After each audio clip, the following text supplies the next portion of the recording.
"Whatever you do, don't fall asleep between 2 and 3 a.m." The supervisor had warned Avinash, his voice grave and devoid of humor. Avinash had recently taken up the job as a night watchman for an old mansion on the outskirts of Kolkata. It was supposed to be easy money: stay awake, walk around the large, sprawling estate, and make sure everything was secure. The mansion had been abandoned for years, owned by a wealthy family who never lived there. But the property's caretaker insisted on having someone keep an eye on the place, especially at night. "Why?"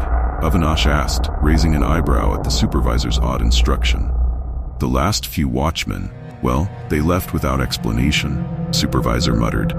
"Just do your rounds, stay awake, and keep out of the basement. It's locked for a reason." Avinash shrugged it off. He wasn't one to believe in superstitions.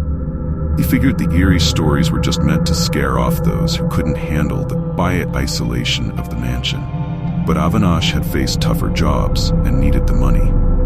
First night was uneventful. He strolled around the mansion, his flashlight cutting through the darkness, illuminating dusty old furniture, cracked paintings, and creaking floorboard. The place had an unsettling vibe, but nothing seemed out of the ordinary. By the second night, the emptiness of the mansion began to gnaw at Avinash. Ticking of his watch was the only sound keeping him company. He found himself looking at his phone repeatedly, trying to pass the time. Just before 2 a.m., he felt a strange sensation wash over him.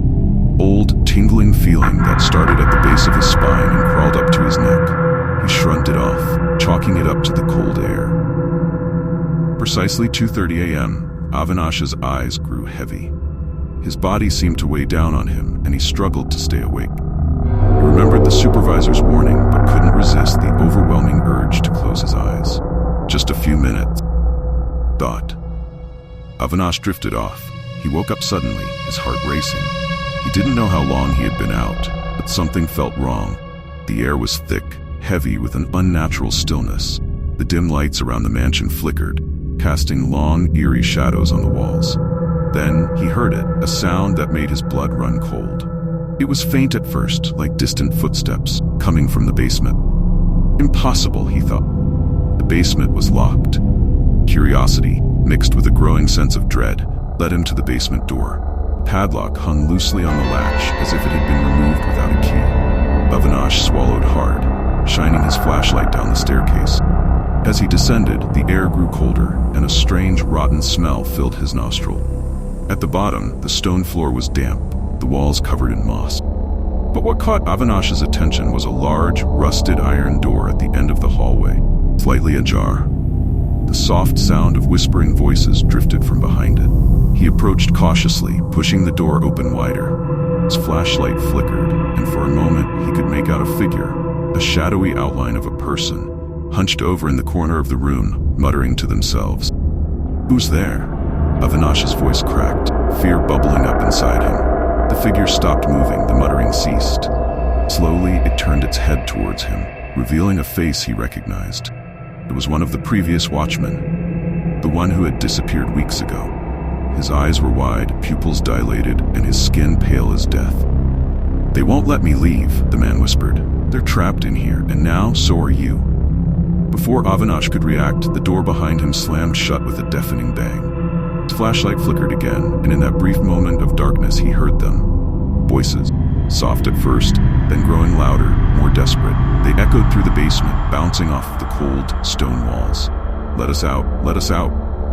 Panicking, Avinash banged on the door, trying to get out. But the harder he pushed, the more resistance he felt, as if something, or someone, was pushing back. Suddenly, the whispers turned into screams.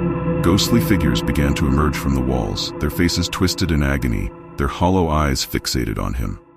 Each one clawed at the air, trying to reach Avinash, their hands translucent but cold as ice when they brushed against him. He screamed for help, but his voice was swallowed by the basement's darkness. The spirits swarmed him, their tortured cries filling the room. Avinash collapsed to the floor, feeling their cold grip tighten around his body, pulling him into the shadows.